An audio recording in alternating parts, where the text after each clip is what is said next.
Somewhere right now, someone is signing papers on a car they can't afford. Someone else is clicking pay in 4 installments on groceries. A third person has $50,000 sitting in a savings account, earning almost nothing, while inflation quietly eats it alive. These aren't hypothetical scenarios. They're the documented reality of how Americans handle money in 2026. The statistics I'm about to share come from the Federal Reserve, the Consumer Financial Protection Bureau, major financial institutions, and research organizations that track how real people actually behave with their finances. Not how they should behave, how they actually do. Some of these numbers will make you feel better about your own situation. Others might make you uncomfortable. A few will probably shock you regardless of where you stand financially. What all of them have in common is this. They reveal the gap between what financial experts recommend and what ordinary people actually do. That gap explains a lot about why so many Americans feel stuck, stressed, and uncertain about their financial futures.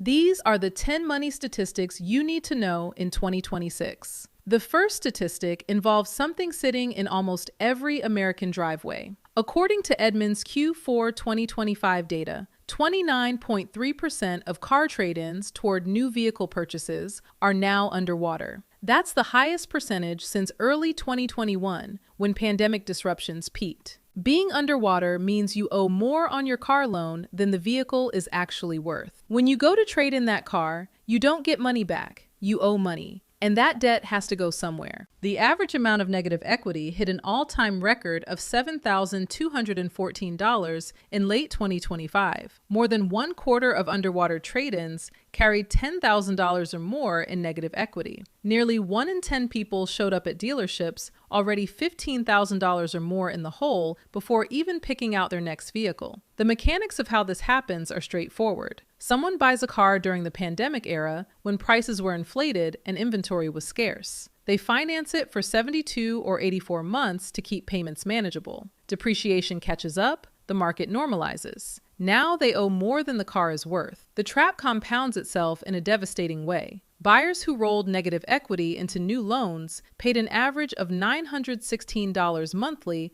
in Q4 2025. That's $144 more than the industry average of $772. To make those inflated payments feel manageable, 40.7% of them stretched into 84-month loan terms. 7-year car loans. That's the reality for millions of Americans in 2026. The cycle becomes nearly impossible to escape. Longer loans mean slower equity building. Slower equity building means you're underwater again when the next trade-in happens. The debt carries forward indefinitely. 3 principles can break this pattern.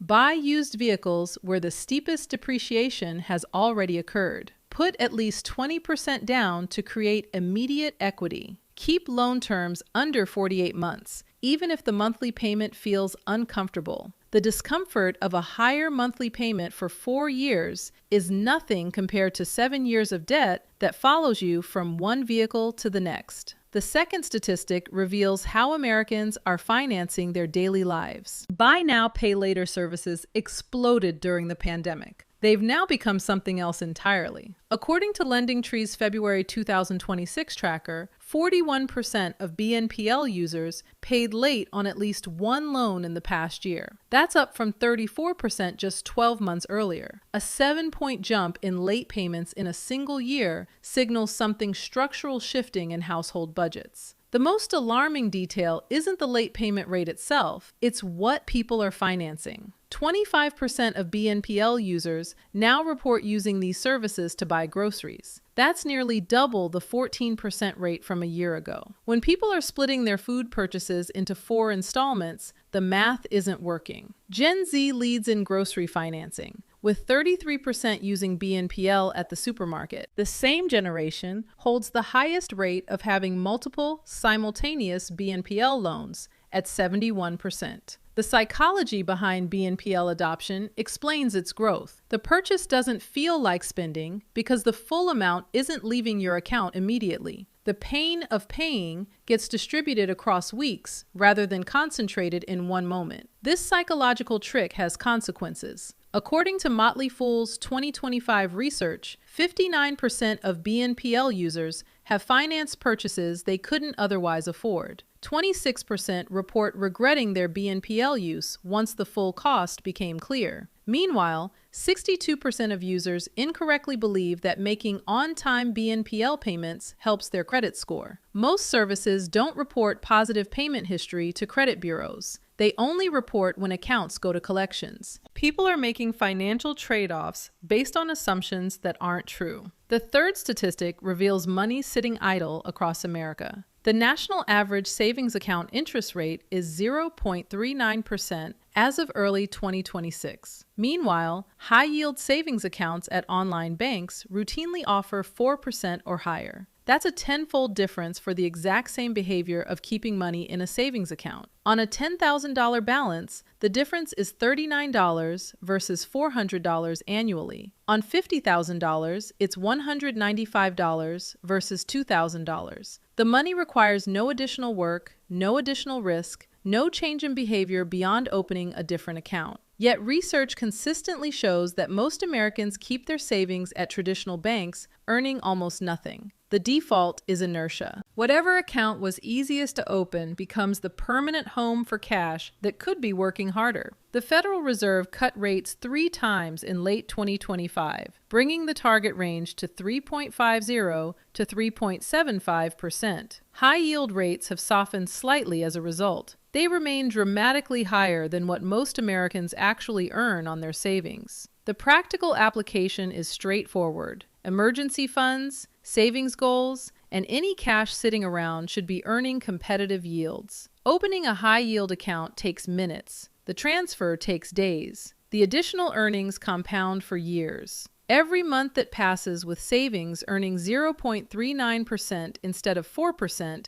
is money left on the table. The fourth statistic exposes how fragile American finances actually are. According to Bankrate, 60% of Americans cannot cover a $1,000 emergency expense from savings. The same research shows that 25% would turn to credit cards to handle an unexpected cost. This statistic has barely budged in years. The percentage fluctuates slightly, but the fundamental reality remains. Most Americans are one broken appliance, one car repair, one medical bill away from financial stress. The generational breakdown tells a nuanced story. 34% of Gen Z has no emergency savings at all. For the first 3 generations, roughly 1/3 have some emergency savings, but not enough to cover 3 months of expenses. The recommended emergency fund target is 3 to 6 months of living expenses. Most Americans fall dramatically short of that benchmark. What makes this statistic particularly striking is that emergency fund guidance hasn't changed in decades. Financial experts have been recommending the same thing for generations. The gap between recommendation and reality has persisted, regardless of economic conditions. The solution requires treating emergency savings as non-negotiable rather than aspirational. Any amount saved creates a buffer that didn't exist before. Building from $0 to $1,000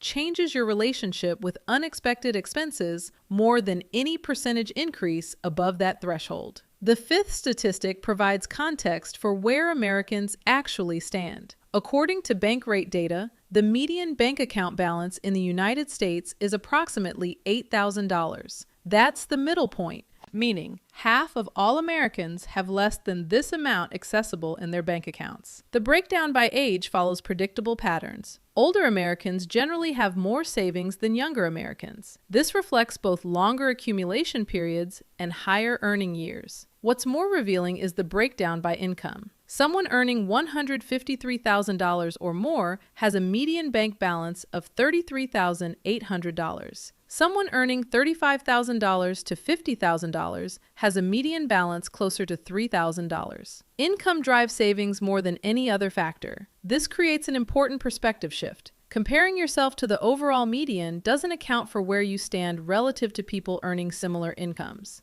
Someone with $25,000 saved while earning $60,000 annually is in a very different position than someone with $25,000 saved while earning $180,000. The statistic also highlights a fundamental truth. Income is the primary driver of savings capacity. Someone earning $40,000 who saves 15% accumulates $6,000 annually. Someone earning $150,000 who saves 15% accumulates $22,500. The raw math favors higher earners dramatically. This doesn't mean lower earners can't build wealth. It means the path requires more time, more discipline, and more creative approaches to increasing income alongside controlling expenses. The sixth statistic reveals a mistake that costs people enormous sums over decades. According to Vanguard research, 28% of people who roll over money from a 401k into an IRA leave that money sitting in cash. They never invest it. The psychology behind this error is understandable. Contributing money to a retirement account feels like investing. The money is in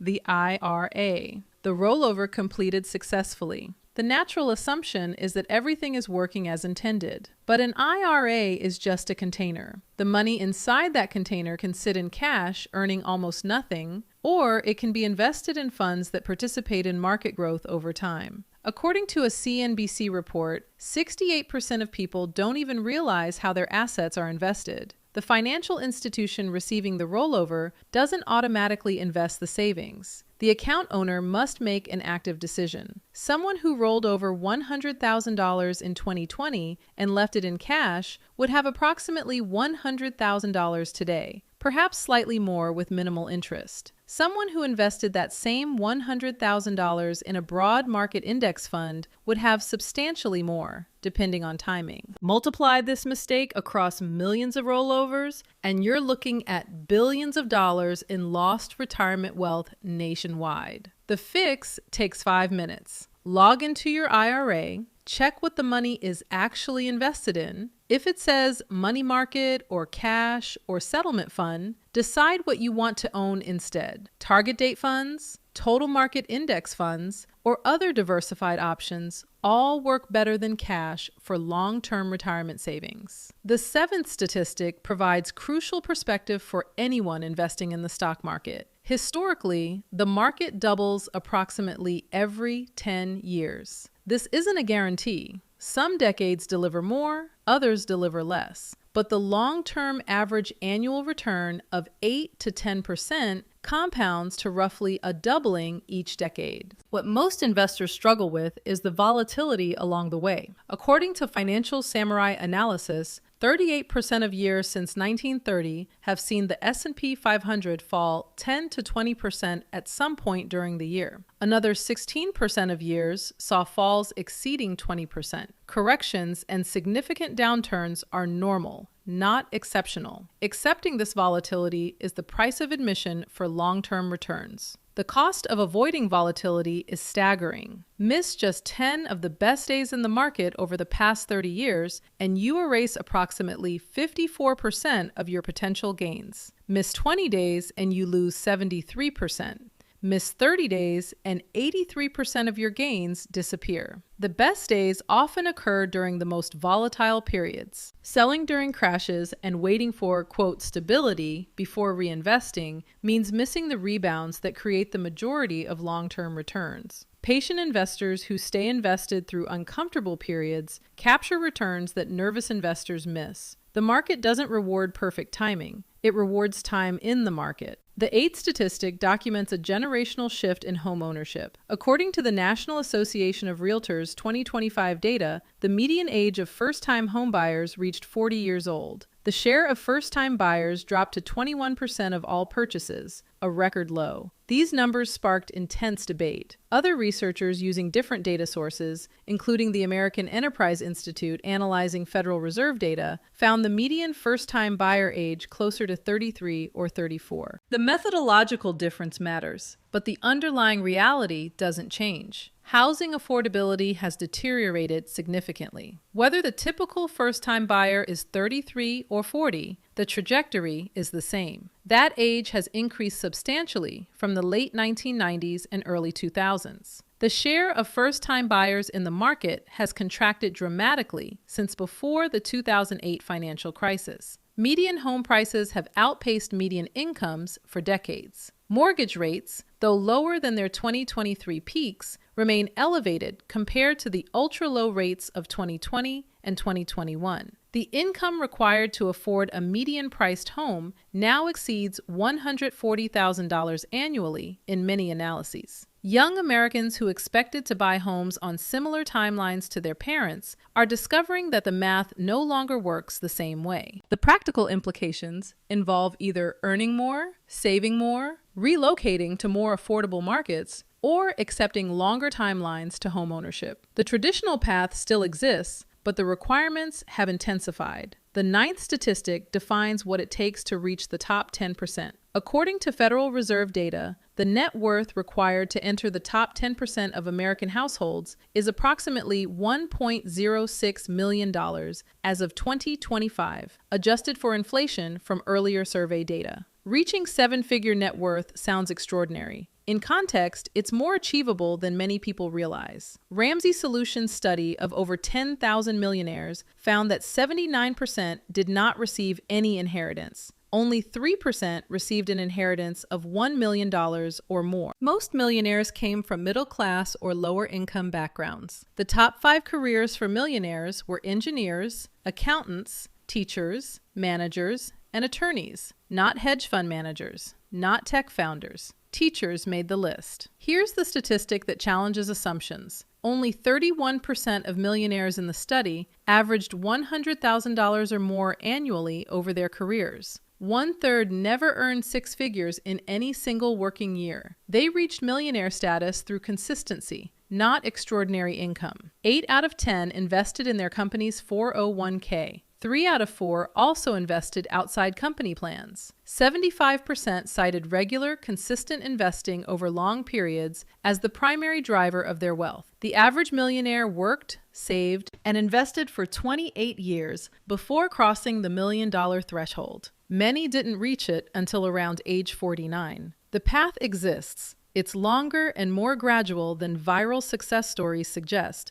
but it's documented and repeatable. The 10th statistic might be the most counterintuitive of all. When you're starting from scratch, your savings rate matters dramatically more than your investment returns. Consider 2 people, both earning $100,000 annually, both trying to reach $100,000 in savings as quickly as possible. Investor A saves 10% of income each year, but earns only a 1% return. Investor B saves 5% of income each year, but earns 10% returns, 10 times higher. Most people assume Investor B wins. The returns are 10 times better. But Investor A reaches $100,000 in approximately 9.6 years. Investor B takes 11.7 years. The person with terrible returns but higher savings rate beats the person with excellent returns but lower savings rate by more than 2 years. This math applies specifically to the early stages of wealth building. As account balances grow larger, returns become increasingly important. A 1% difference on $500,000 matters much more than a 1% difference on $10,000. But for anyone starting their financial journey, the implication is clear. Focus on what you can control. Your savings rate is within your control. Market returns are not. Someone obsessing over which fund might return 8% versus 9% while only saving 3% of their income has their priorities exactly backwards. Increasing your savings rate from 5% to 15% will impact your financial future more than any investment selection. The returns matter. They just matter less than behavior when balances are small. These 10 statistics paint a picture of American financial life in 2026. Nearly 1/3 of car buyers are underwater on their loans, carrying debt that compounds with each vehicle purchase. Over 40% of buy now, pay later users are missing payments, increasingly to finance necessities like groceries. Most Americans leave their savings earning a fraction of available rates. The majority cannot cover a $1,000 emergency from savings. Bank balances cluster around $8,000 at the median. Millions leave retirement rollovers sitting in cash for years. Housing affordability has pushed first-time buyer ages to record highs. The net worth required for the top 10% exceeds $1 million. Yet, the path to building wealth remains the same as it's always been. Spend less than you earn, invest consistently over long periods, avoid debt that compounds against you, and stay patient through volatility. The people who become millionaires aren't geniuses. They're not lucky. They're not born wealthy. They're people who understood that the rate at which they saved mattered more than the rate at which they invested. They automated their contributions. They avoided lifestyle inflation. They stayed invested through uncomfortable periods. Every statistic in this video represents an opportunity. If 28% of people leave IRA money in cash, you can be part of the 72% who don't. If 60% can't cover a $1,000 emergency, you can build a buffer that puts you in the minority. If most people earn 0.39% on savings, moving your cash takes 15 minutes. The gap between financial stress and financial stability isn't as wide as it appears. It's a series of small decisions made consistently that compound into dramatically different outcomes over time. These statistics describe where most Americans are. They don't have to describe where you end up.